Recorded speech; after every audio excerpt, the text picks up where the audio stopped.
abandoned laboratory of Dr. Vortex. Deep in the heart of the scorching desert, where the blistering sun drained the life out of every living creature, stood an eerie structure that struck fear into the hearts of all who crossed its path. This was no ordinary building, but an abandoned laboratory, once home to the deranged mind of Dr. Vortex, a scientist who had delved too deep into the mysteries of life and death. The laboratory's walls, once a gleaming white, now stood as a dull gray, like the belly of a beast that had devoured all in its path. The windows, once transparent, had turned a murky brown, as if the very darkness within had seeped out and stained them. The entrance, a massive metal door with rusted hinges, creaked ominously in the desert wind, beckoning brave adventurers to enter its depths.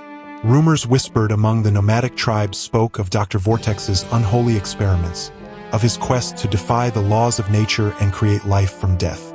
They spoke of his failures, of the abominations that lurked within the laboratory's walls, and of the unspeakable horrors that had driven him to madness. One fateful day, a group of thrill-seekers, eager to uncover the secrets within, decided to explore the abandoned laboratory. They laughed and joked as they approached the entrance, but their merriment was short-lived. As they pushed open the creaking door, a musty smell, like the stench of decay, wafted out, and an unsettling silence enveloped them. The group of friends, all in their early 20s, stepped cautiously into the darkness, their flashlights casting eerie shadows on the walls. The air inside was heavy with the weight of forgotten dreams and shattered hopes. Every step echoed through the deserted corridors, as if the laboratory itself was warning them to turn back. They discovered the first sign of Dr. Vortex's madness in a room filled with rusted medical equipment and dusty beakers.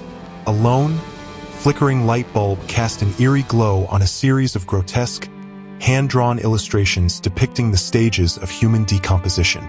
The friends exchanged uneasy glances, but their curiosity propelled them forward.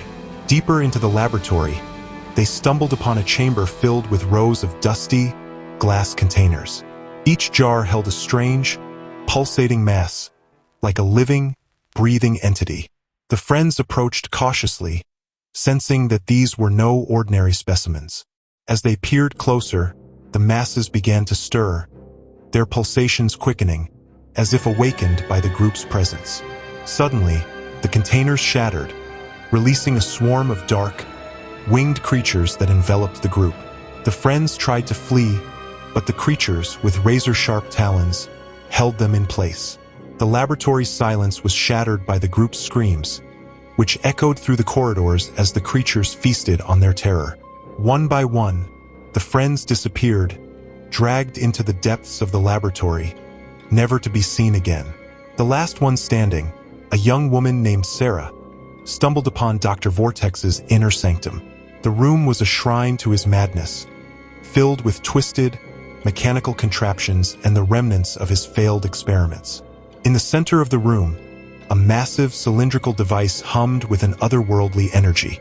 Dr. Vortex's journal lay open on a nearby workbench, detailing his final, desperate attempt to defy death. As Sarah read the words, the device began to glow, and a figure, stitched together from the remnants of the group, emerged from the shadows. The creature, a twisted amalgamation of flesh and metal, spoke in a voice that was both Dr. Vortex's and yet not his. "You should not have come here," it growled. "Now you will join my eternal experiment."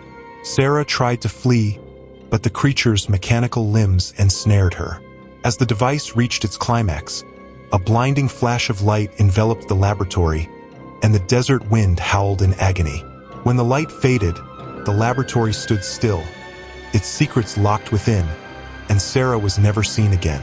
The abandoned laboratory of Dr. Vortex remained, a haunting sentinel, warning all who dared approach of the horrors that lurked within.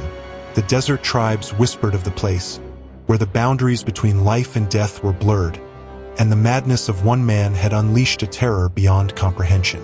And so the laboratory stood, a monolith to the horrors that humanity was capable of unleashing when it delved too deep into the mysteries of existence. Its walls, once gray, now seemed to absorb the light around them, as if the very darkness within had consumed all in its path. The entrance, once a creaking metal door, now stood as a silent, ominous warning.